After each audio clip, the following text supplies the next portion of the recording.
enjoy liberation just have vastly different understandings of what liberation is for.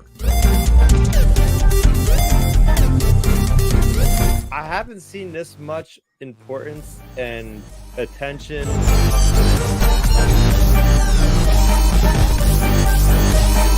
The story itself is a really wonderful, really great setup. Tractor beam has been engaged. Hello, everybody. Let's play ball. Welcome to the Tractor Beam Comics Reviews, your one-stop shop for in-depth commentary and discussion on this week's Star Wars comics, including one that they came out today, and also two that came out last week. Today is Wednesday, October 29th, 2025. It's the 44th week of comics in 2025. Also, the Jays are playing in the World Series, and they're up 2-1 on the Dodgers. So I'm gonna be half distracted as we do this comics podcast. I was on, I'll be fine. It'll be good. I was fine on Monday, fine tonight. It's all good. Matthew, that's Chris. How's it going, Chris? Oh man, if I had more time and I wasn't running on the podcast, I would have had a mask that I'm wearing or something, because we're 2 days away from Halloween. I just got back from wearing a costume all day at work, or at least half the shift. So that was there we go. Well, you can wear it on Sunday, wear it next Wednesday. Why not? Yep. Never too late. Never too late. There you go. Yeah, this is the Tractor Beam Comics Reviews. We'll get the plugs out of the way. You can follow us on Blue Sky at thetractorbeam.bisky.social. How that works. The Tractor Beam and everything Chris is up to. Twitter and YouTube at StarRaptor, StarRapter. If you prefer more, Instagram, Twitter, Facebook, Threads, all that. The flagship at the SW is where you want to go. Also, if audio is more your speed, every time whenever we're done recording tonight, I will throw this up onto Spotify and Apple Podcasts, and because there are other podcatchers, automatically goes there as well. And this is already up on YouTube Podcasts as we speak, so goes immediately. So yeah, check that out. If you prefer audio, let us know. If you prefer video, it's good. Great base hit by the Blue Jays there. All right. Promise I won't go be too obsessive about it, I promise. Also, we're probably part of the Star Wars Underworld podcast network here on the YouTube channel. We got super chats, we got YouTube memberships. We got all that fun stuff. If you chat with us normally, then we will gosh, I can't even focus with this game on. So I gotta close that. If you super chat, if you chat with us normally, we'll get over. If you want. It's taken over. I got it. We're good. If you chat with us normally, we'll get to your comments as soon as we can. If you super chat us, we'll interrupt whatever it is we are saying to get to your comment. Also, the Star Wars Underworld Discord server down in the description below. You can find a minty fresh link to that. We're talking Star Wars comics. We're talking Star Wars, everything possible. The future, some Joel digging up some rumors and whatnot from the forums on the future of Star Wars comics. We can get into that a little bit later on in this show, but also some events, watch parties. I believe this Friday they're going to watch Vision Season 3, which dropped about 16 hours ago. I can't do math. Yeah, I got up really early, so if I look like I'm tired, it's because I've binged it at 5:30 in the morning onwards. So there we go. I have not watched the second yet, but that's okay. I will soon. I will say, don't binge it, people. Yeah. Coming from me, don't binge it, because a lot of the episodes kind of feel samey. So you'll probably run into the risk of going, oh, I feel like the last one was kind of like this. A lot of it deals with Empire, a lot of it deals with Jedi and Sith.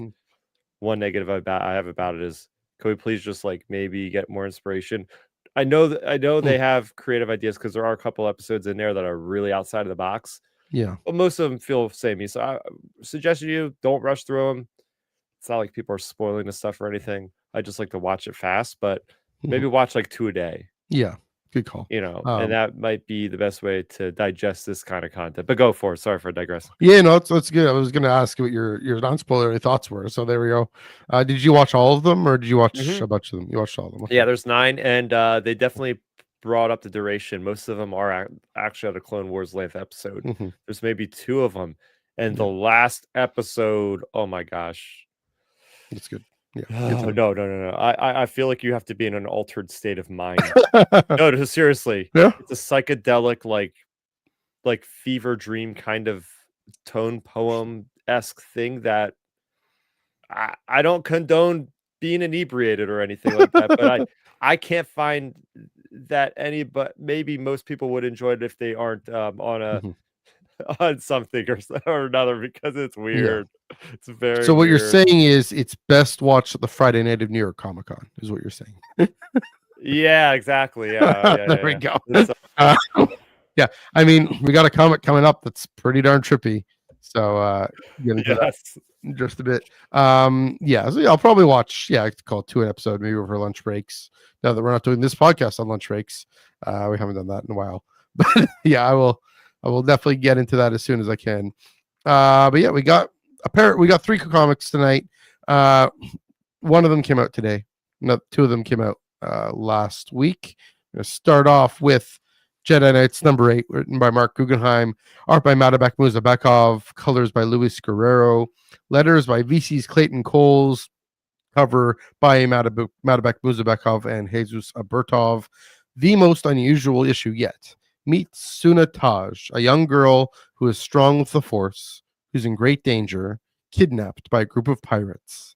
This unique story is told through Suna's own eyes, allowing you to experience the Force through the eyes of a youngling. Guest starring fan favorite Jedi Kelleran Beq. And last week, after you read this, you messaged me saying, this is really different. This is really unusual. And the description of to its billing. Yeah, I mean, we've seen stories from that are where younger characters are the main character, are the self-insert, lots of High Republic adventures and all ages and hyperspace stories and whatnot.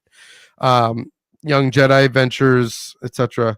But we've never seen it drawn from a first-person point of view like that. I mean, think through Imperial Eyes, that opening, but a comic book of a Force-sensitive youngling who is taken from her parents, like all Force-sensitive younglings are, and taken from her parents, and have thrust into this adventure and thrust into danger, and looking up to these Jedi who are actually pretty wet behind the ears themselves. They probably were just knighted. It really gives a more visceral sense of what these kids go through. And we think, okay, yeah, the Jedi, they take their kids, they take the kids from these planets and whatnot. But looking at the father through her father through her eyes, seeing that conversation, we get it in Phantom Menace. We get a very similar. This is almost an homage to the Phantom Menace, which is going to be set probably a few years after this, and yet it's as if we got a look at Shmi from Anakin's perspective, and it really made me feel at least the terror, the deep loss that no kid should really have to experience, to feel. And then of course the thrust into this new family, even the Acolyte, we get that a little bit, but again, this is just that much more visceral because we see from her perspective, literally looking up because she's a kid, or when that pirate grabs her. I just caught this on my reread today. Pirate lifts her up and she's looking down at him. That with that species, I forget, Togruta pirate. Like, you feel the threat of that, and it was really yet another example of this run going in such a wonderfully different direction, wonderfully deep direction.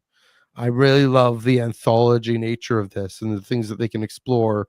And I didn't find I missed the main storyline, and we're getting to that next week or next month. The Qui-Gon storyline. We're going to get the actual final answers to those things.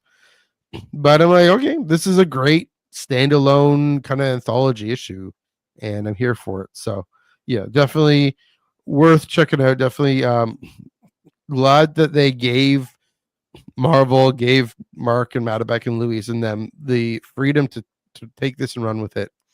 And then Kelleran being there is like, he doesn't want me to run, he wants me to fight. and having that thing. Kelleran has a thing with connecting with kids and rescuing kids. This is the second time we've seen him come to a kid's rescue, and maybe that's the theme. Maybe kind of with the game show. Maybe that's a bit of a holdover, carryover, having the character a little bit. So, yeah, those are my thoughts on this one. What'd you think? What'd you feel? Oh, I felt a lot, specifically that word, because that first person perspective as a gamer. Yeah. I often play a lot of first person experiences, whether it be RPGs or first person shooters and the like. So seeing this for the first time in Star Wars, I believe this is like the first actual time we've done this. And I think I was alluding to you with this the last week or something when we were not talking about this, but I was like, this comic did something that no other comic has done, and that's why I like this Jedi Knight series so much, is because Mark Guggenheim and the team Matt Beq are able to really play within the confines of what is Star Wars and turn it on its head, whether it be crime noir, whether it be bounty hunters, whether it be splash page issue. Like those always ring true to me as like, this is what's making this Jedi Knight story stand out. And that's not as much as like the plot in the story, but just the anthology-esque nature that it's able to really stretch the limits of the medium to like try new things. So the fact that they're able to try something new with that first person perspective of this kid, but then take us through this perspective of the kid of like how you get initiated into the order, because that's been like quite recently, I would say, like Star Wars in the lore has been hitting it home. Like, this is not a great thing. Like, these mystics are just taking kids away, and they make it sound like it's this predatory, unfortunately, thing. But now we're getting back to the nuts and bolts of it. Like, no, this is how it's done. This is hopefully how it's done. It's like the kid gets to make the choice. The parents get to make the choice as well, to be like, yes, you can do this, and we're gonna feel bad and sad, and like just to see the vulnerability of the father, of him breaking down in tears. And it's like the fact that you're just like seeing the hands of the character, just that vantage point, for some reason it gets me more in the headspace of like me experiencing that scene in a more intimate way. So you get to really be like in that moment of like, oh my goodness, like this is so heartbreaking to see how this is going on. But then it carries on, and we get this really nice sweeping adventure, and we get to see the fates of these two Jedi that we were introduced in the first issue, going, why aren't these guys in Phantom Menace? Well, they've just got killed by deranged Togruta and company there, which is pretty terrifying when you think about it. Like this is the stuff they're dealing with. There's no Sith, there's no droids, there's no Empire, there's no First Order. This point before the Phantom Menace, these pirates are really playing havoc, and that is why the people are so bought into the Empire, because they see this stuff happen time and time again, and they'd rather just give up a little bit of their freedom to know that they're a little bit more safe because of this faceless army can protect them, hopefully. So there's a lot of different angles of this story, whether it was specifically done intentionally or unintentionally. I was able to get so much out of it. And the one gripe I have, they're really pivoting this issue as, oh my goodness, we're gonna see Kelleran Beq. Kelleran, he shows up on like 2 pages, dude. I'm like, oh, way to bury the lead there. Like you guys were promoting the heck out of this, and he feels like a cameo. Same with Yoda, like they're front and center on the cover and all this, like, oh, this is gonna be like a Kelleran Beq Yoda team up. This is gonna be great. And it was an awesome issue. It's probably maybe my favorite issue of the series so far. But a little bit of false advertisement is what got me on this one, unfortunately. At least he's in the issue, unlike Luke in the ongoing comic. True. Very true. I mean, we'll get into. We've talked about the upheaval in the comics industry in the last year or so, and how single issues. That's what you do. You want to throw a character on a cover. You want this comic to sell. You slap that character on there, and it doesn't matter if he's that consequential to the story. Yeah, I mean the lead is the perspective of the kid, not Kelleran Beq, right? I mean, yeah, again, it is a cameo. It is a cameo, and it was a night. I mean, in the Mandalorian, that's an amazing surprise. It was kind of spoiled for me, but it was an amazing surprise, amazing moment as a cameo. And here, yeah, it's you think he'd have more of a role. I get that. If he was an advertiser, it would be a cool surprise moment, I think. But yeah, I agree. I will say in terms of the younglings leaving and all that, we haven't really seen it in this way much. We mostly saw, at least from what I can recall, we've last time we really saw something was Ahsoka. Sorry, I had my coffee. I promise. Was Ahsoka in Tales of the Jedi? And it's usually presented as this great honor for the family, and they're able to celebrate their child is going to have an amazing life, possibly not the most safe life, but or secure life, but seeing all these wonders as she talks about. And so usually we're meant to feel too bad about it is the thing. This one really gets in. The last time we saw something this gripping was Anakin and Shmi. And so, maybe, yeah, that's a great point in terms of, that experience maybe being pretty common, more and more. The experience of Jedi not being able to handle these pirates more and more in the Republic. So, yeah, I mean, Empire just stepping in, that kind of all our thoughts about with the rise and fall of the Galactic Empire, that book kind of in our minds. I don't know if you've gotten a chance to read that one yet, but I've only read half of it. But yeah, I mean, this kind of setting that stage is they're throwing these basically just a little older than teenagers into this situation. They're throwing themselves into the situation. They think they can handle it, and they clearly can't. I mean, they get killed because they're not being smart and putting this kid in danger. And so, yeah, that's a great point in terms of the lore and the larger picture, the backdrop of this going on. Be interesting, curious. Next month again, we're getting back to the main story, and we're getting the answers to who this character is. Very interesting. And then who knows how long this run is going to be? If there's going to be 2 more issues left, or 4 more issues left, or whatnot. Some open questions there. Before we move on, any last thoughts? Any further thoughts on this? All right. Well, as I take a swig of water.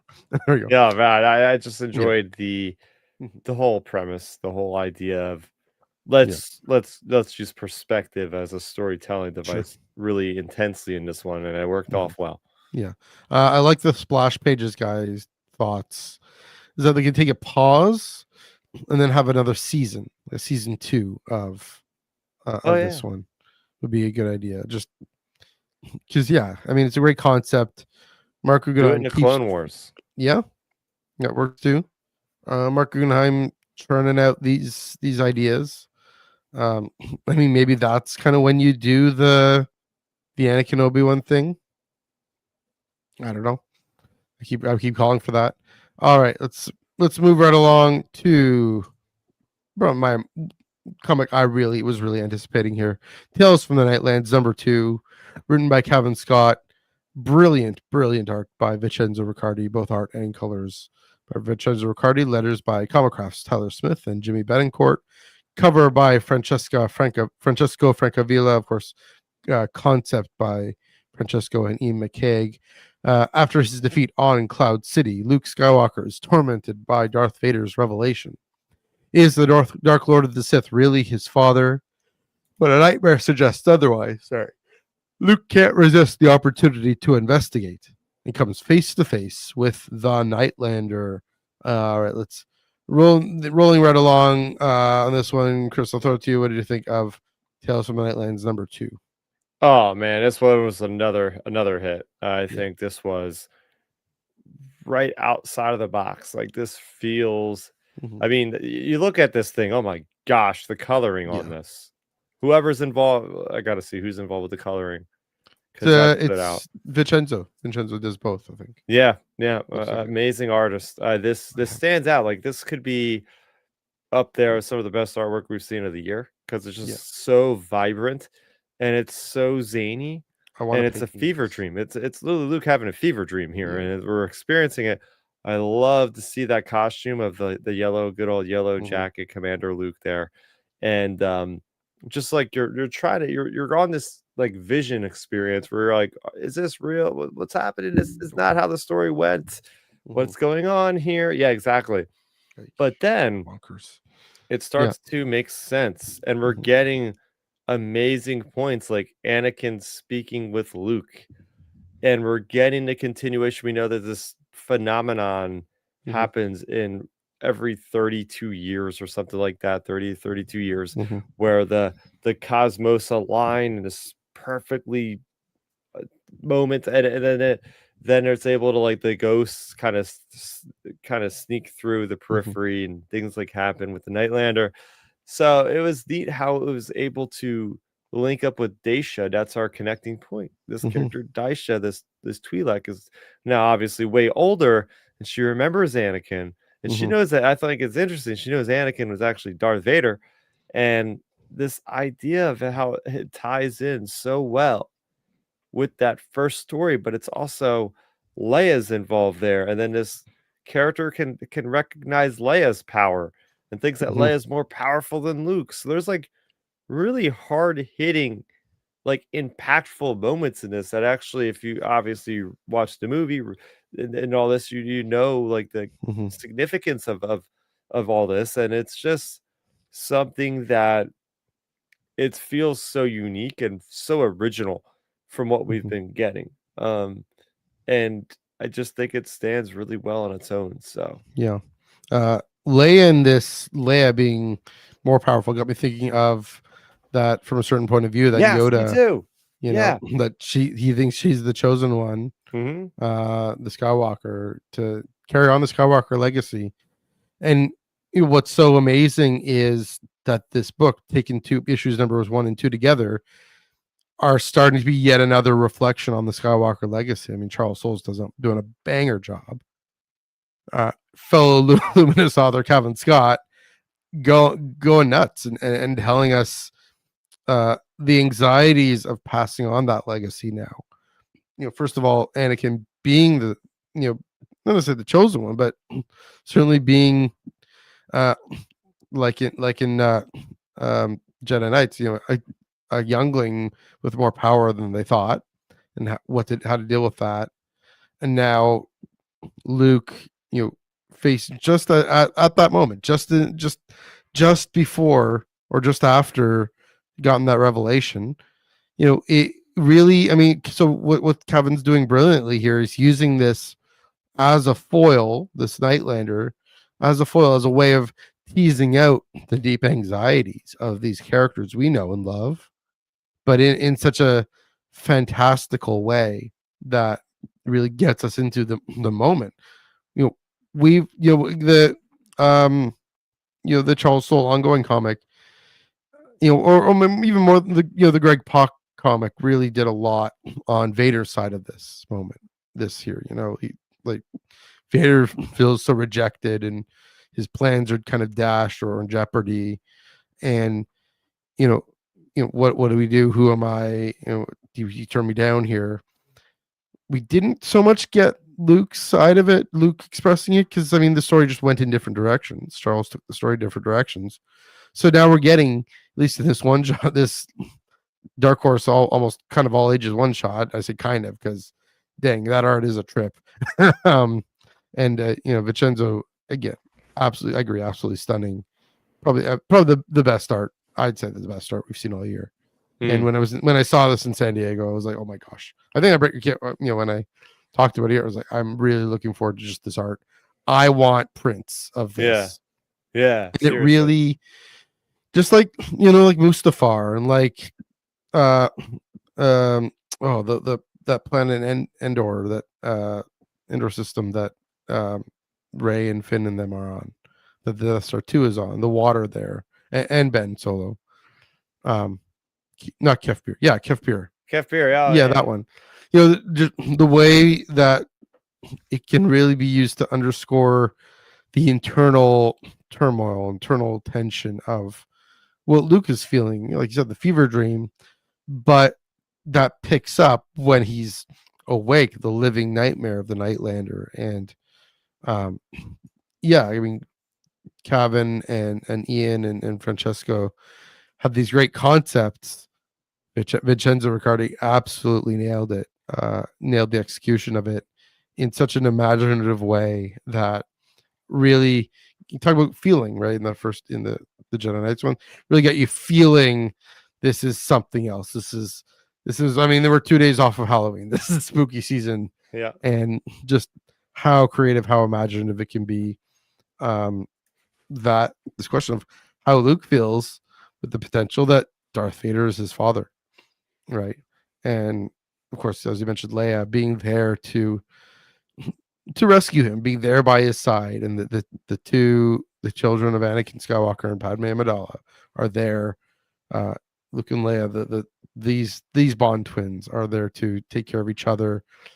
And then Luke gets this beautiful moment. I love that moment at the end where he sits down and like, what was he like? What was he like? Yeah. Which we didn't, asking Daisha, which again, we don't have too much. I guess we're hoping he's able to ask Ahsoka that. But just the kind of imagining the kinds of stories that that Daisha can tell about, not about this evil Sith Lord Darth Vader, but this young, playful, courageous kid Anakin who, as you remember, like takes her into the room, believes her, and goes with her, even if he shouldn't have believed her. But still, Luke in Return of the Jedi believes there's good in him. This is a first taste of the good in Vader, the good that is Anakin still there as the child that Daisha knew. And yeah, really brilliant cap on this issue. I mean, next issue is going to be the victory of the Nightlander, and you got this wing of Finn. Who knows what that's going to do? That's going to be, but curious to see that.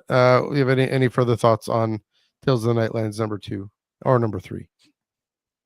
Yeah, no, I'm just happy that it came out on time. I mean, I'm more happy that for other things, obviously, but that's on the tip of my mind when you said 2 days away from Halloween. True. You know that Dark Horse or IDW at some points had struggles with shipping, but yeah, it's perfect timing on their part. They got it out September, October, November. Perfect time for that. Hoping that we go back to Ryloth because that's where it all started. We're at this other planet that, so apparently this creature is prevalent everywhere in the galaxy. So that's interesting to know. It's good to know more folklore of the Star Wars galaxy, but using this as a vehicle to connect Luke and Anakin, this thing we've wanted to see for so long. We're waiting for the Mandalorian verse to give us that. Hopefully it still does in live action. But for now, I'll settle on comics. I'll settle on animated series.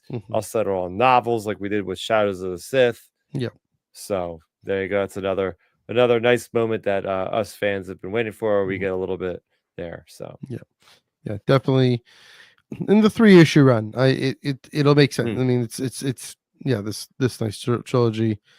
Again, love that Lucasfilm, Dark Horse let them take these kinds of swings. Here for it. All right. Lastly, book came out today. We're just about almost catching up here. Yeah. Dr. Aphra, Chaos Agent, number 5 of 5. Written by Cherish Chen, art by Stephen Cummings, colors by Mike Attier, credit as that. Letters by VC's Joe Caramagna, and cover by Ejikure, who sliced the slicer. To avoid prison, Dr. Aphra, that's the line.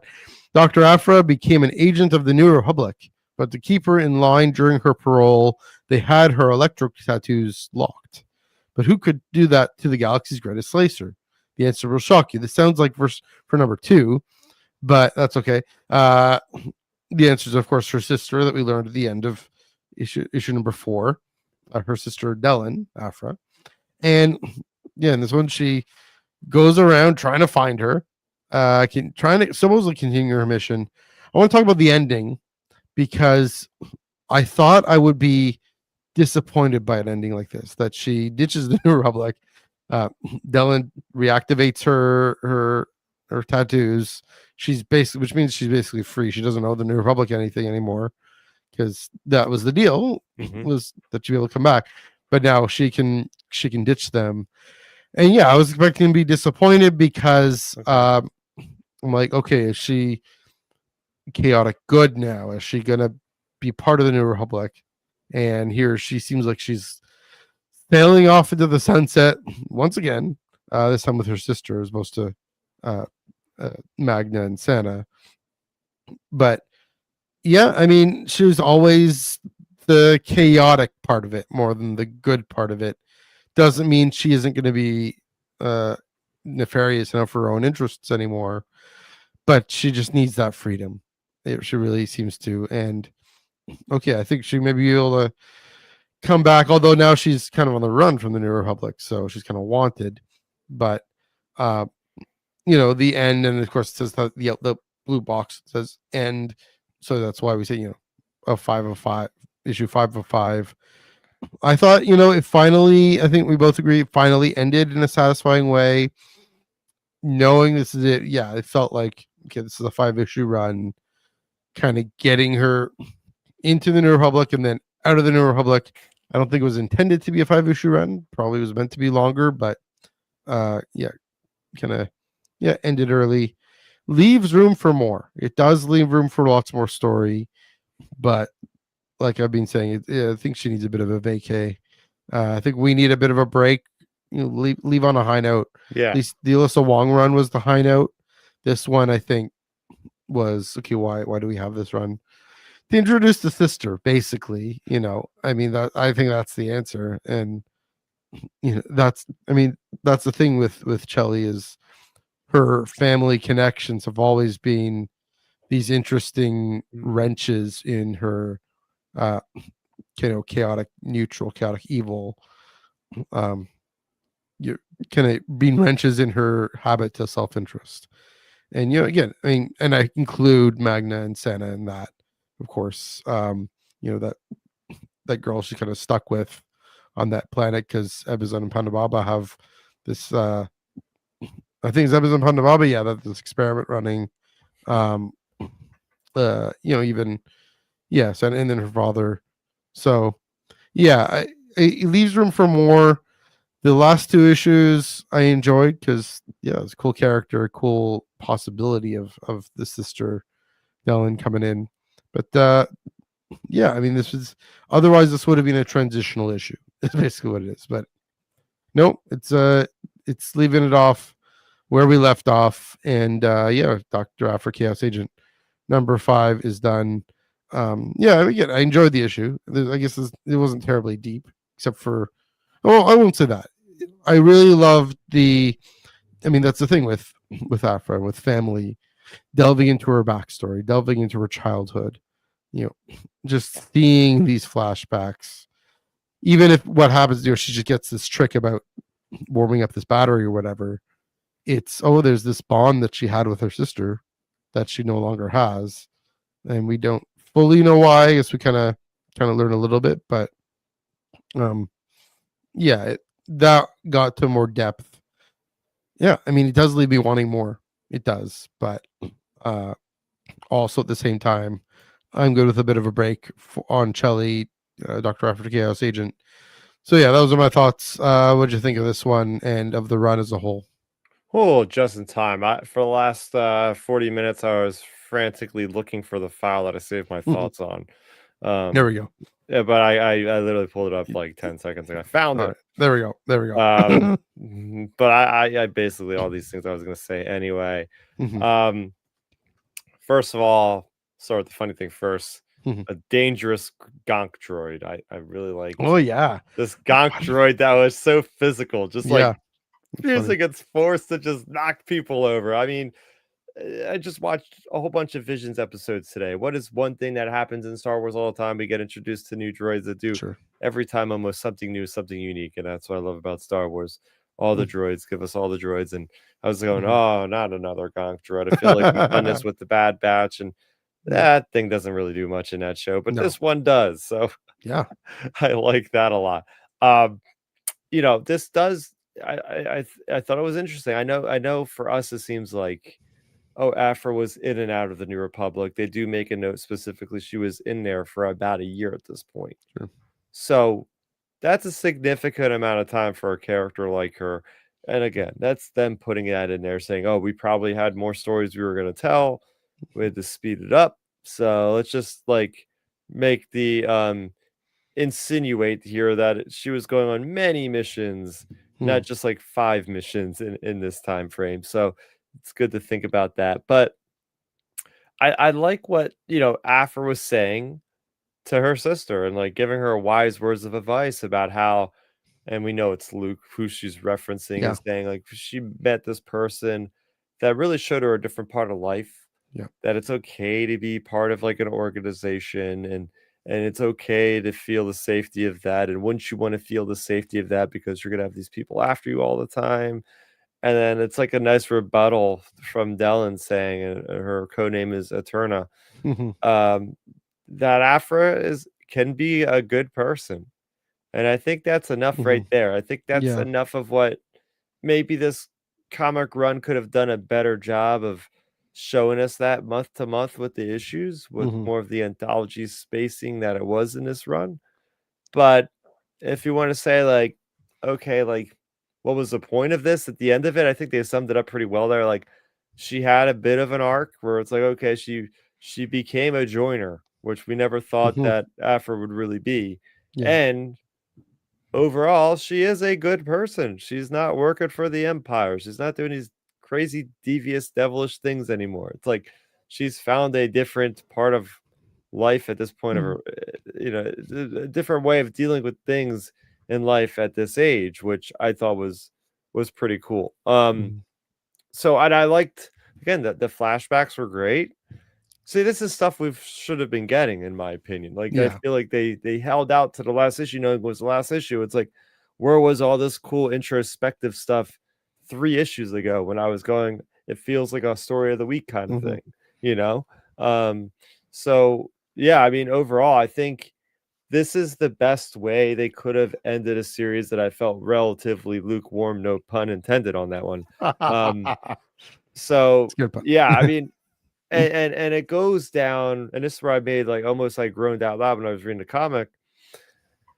It's like, oh man, I feel like they were hitting the check boxes on this one, and it's like you just had to throw Leia in here too. Like this is what I've been complaining about. It's like, all right, we got Luke, we got Han, we got Chewie, we got Leia, we got every single person of the freaking New Republic and a Rebel Alliance. Like I feel it's just like, let's make a story. And I hope this wasn't the case, but it feels like they were.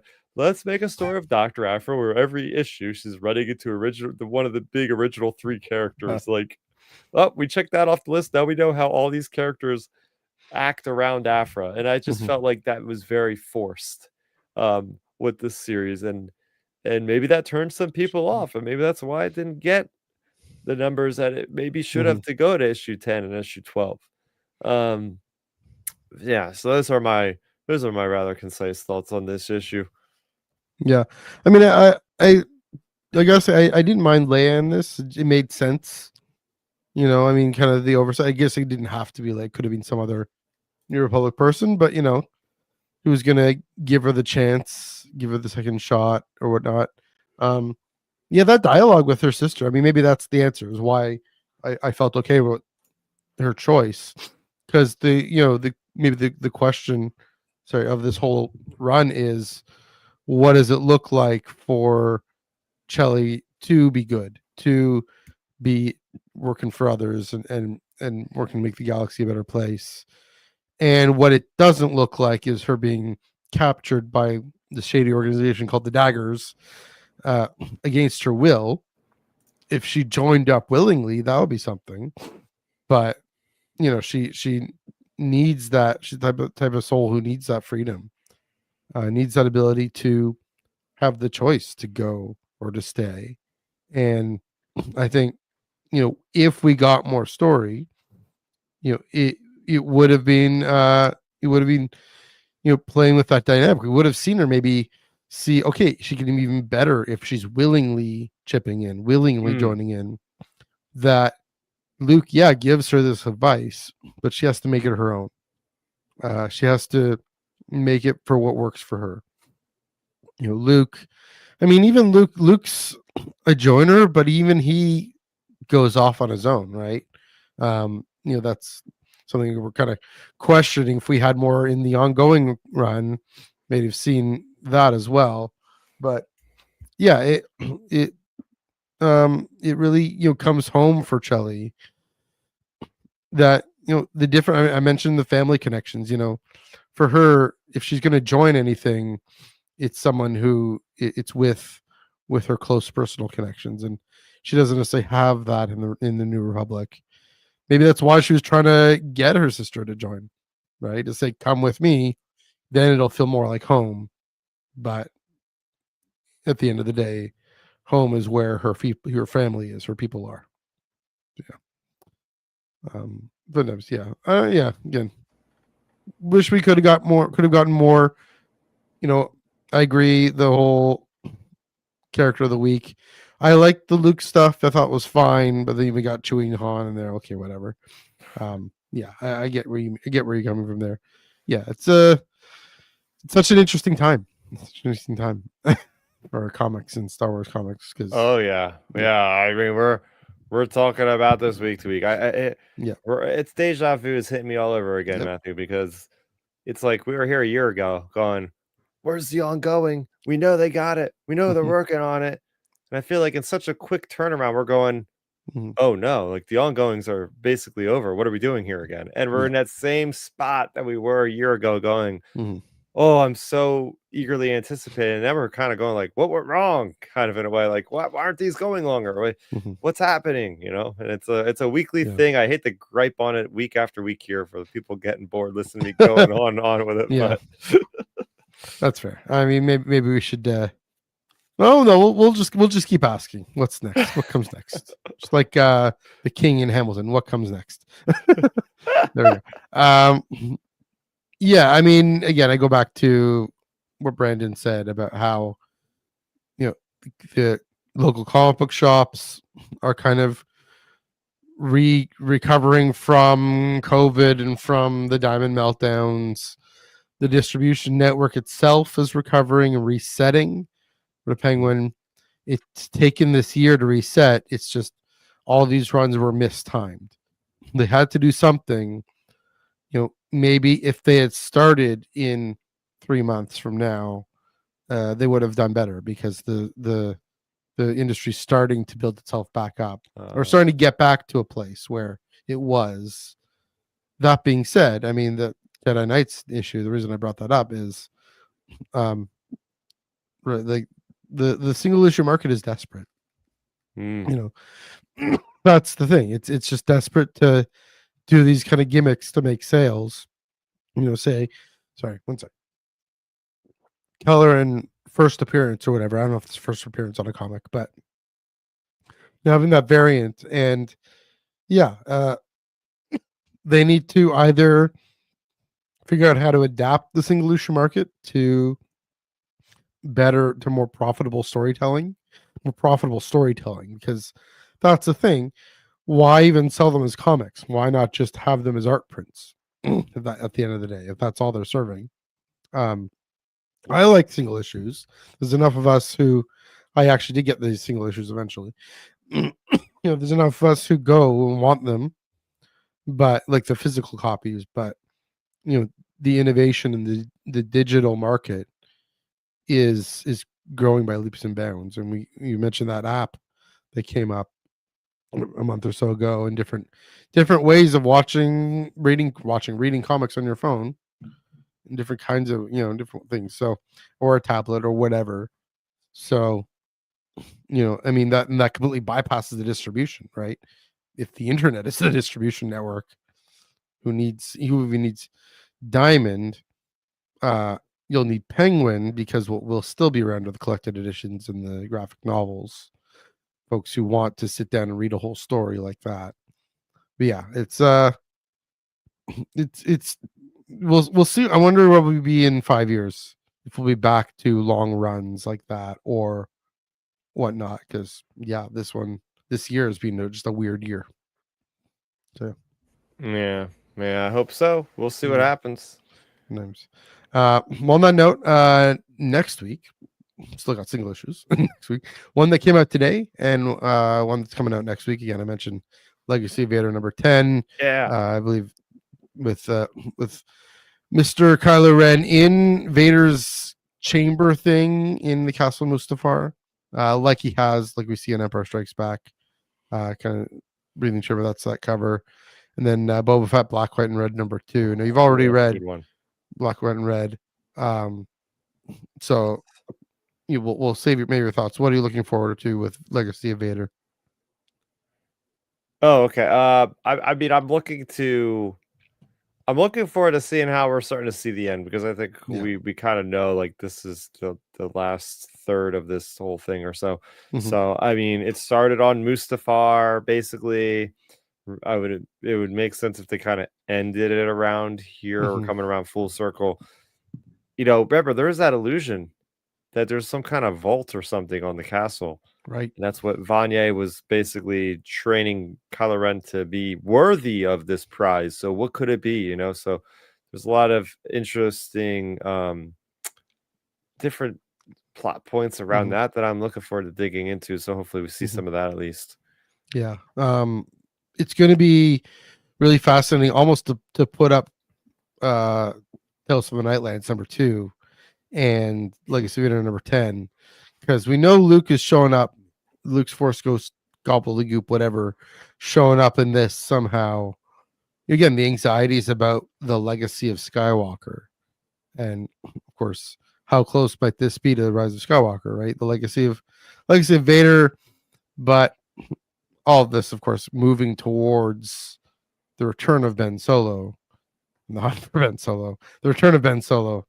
So yeah, that's a great. Yeah, another good point. Yeah, just looking towards the end, really, what the thesis statement of this whole run, whole issue, or whole comic book is supposed to be. Which I think we get it. We get that it's Ben Solo or Kylo Ren finding the legacy of Vader, but is it also Ben Solo discovering the legacy of Anakin and Luke? That'd be something. So yeah, definitely do go to your local comic book shops for that, or check out get them on digital if you are so inclined. All right, I think we're gonna call this one a little short. Got a World Series to get to. It's the top of the 6th, the bottom of the 6th. Jays are still up. That's good. Yeah, see that. Yeah, there you go. Chris, thanks for another great show, another great episode full of Star Wars comic commentary. Where can they find you on the internet? Yeah, you can find me over on Twitter, twitter.com/StarRaptor for the latest on my ramblings about video games, skateboarding, and the very much love Star Wars fandom here, Star Wars franchise. For the rest of my content, youtube.com/StarRaptor. Been pumping out a lot of content with reviews lately. I have the Jaws of Jakku audiobook with Ray and company. Since we last recorded, I've finished reading and reviewing the Last Order, which is that post Rise of Skywalker Finn Jannah story. I have an unboxing of some Star Wars Legion miniatures. I have a whole bunch of fun stuff related to Star Wars recently on the channel, so go ahead and check that out. You, sir, are productive. I'm hitting my mic arm while you're productive. There we go. I do my best. Yeah, there we go. You can follow me on Instagram, MNEUG1138. That's also my Threads and Blue Sky. Twitter, NEUG485. And yeah, on the Ion Cannon podcast. This past Monday, we talked all about bringing back Legends characters and Legends concepts into canon. This coming Monday, what are we chatting about? We're chatting about, I think, human-centric. So continuing with things like the Piastea and other ideas, the human-centric empire and human centrism in the galaxy. So chatting all that fun kind of, fascism. It's a topic that we get into quite a bit. Fascism in Star Wars. But yeah, it's going to be a hard topic, obviously, but and a very Beaumont-kin, Chris Kempshaw inspired topic. But check that out this Monday, 8:30 p.m. Eastern, 5:30 p.m. Pacific, right here on the Underworld YouTube channel and wherever you get your podcasts. All right, and then of course next week, Boba Fett, Black, White, and Red, and Legacy of Vader number 10. Joel will be back for the Legacy of Vader discussion as well. So looking forward to that. Nice. Chris, until then, happy reading.